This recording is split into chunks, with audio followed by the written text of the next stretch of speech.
CCMP हा 1 वर्षाचा अभ्यासक्रम पूर्ण करणाऱ्या होमिओपॅथिक डॉक्टरांची महाराष्ट्र वैद्यकीय परिषदेकडे नोंदणी करण्याच्या प्रस्तावाविरोधात शासकीय वैद्यकीय महाविद्यालय व रुग्णालयातील निवासी डॉक्टर आक्रमक झाले आहेत.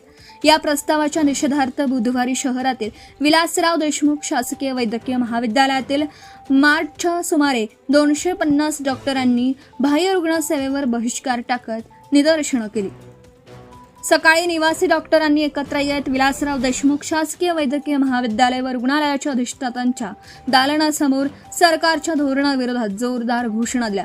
त्यानंतर आपल्या मागण्यांचं निवेदन अधिष्ठात्यांना दिलं. शासनाने हा प्रस्ताव तातडीने मागे न घेतल्यास गुरुवारपासून बेमुदत संप पुकारण्यात येईल असा इशारा दिला. अत्यावश्यक सेवा सुरू. निवासी डॉक्टरांच्या आंदोलनामुळे बाह्य रुग्ण विभागातील सेवांवर काही प्रमाणात परिणाम झाला. मात्र रुग्णांची गैरसोय टाळण्यासाठी अतिदक्षता विभाग आणि अत्यावश्यक सेवांमध्ये मार्टचे डॉक्टर सहभागी असल्याचं लातूर मार्टचे अध्यक्ष डॉक्टर अक्षय कदम यांनी सांगितलं. ओपीडीसाठी पर्यायी व्यवस्था.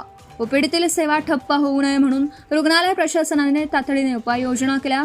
वैद्यकीय अधिकारी व पदव्युत्तर शिक्षण घेणाऱ्या इतर डॉक्टरांची तिथे तात्पुरती नियुक्ती करण्यात आली होती. त्यामुळे रुग्णालयातील आरोग्य सेवा सुरळीत होती असे वैद्यकीय अधीक्षक डॉक्टर सचिन गरुड यांनी सांगितलं. Subscribe now and press the bell icon. Never miss an update.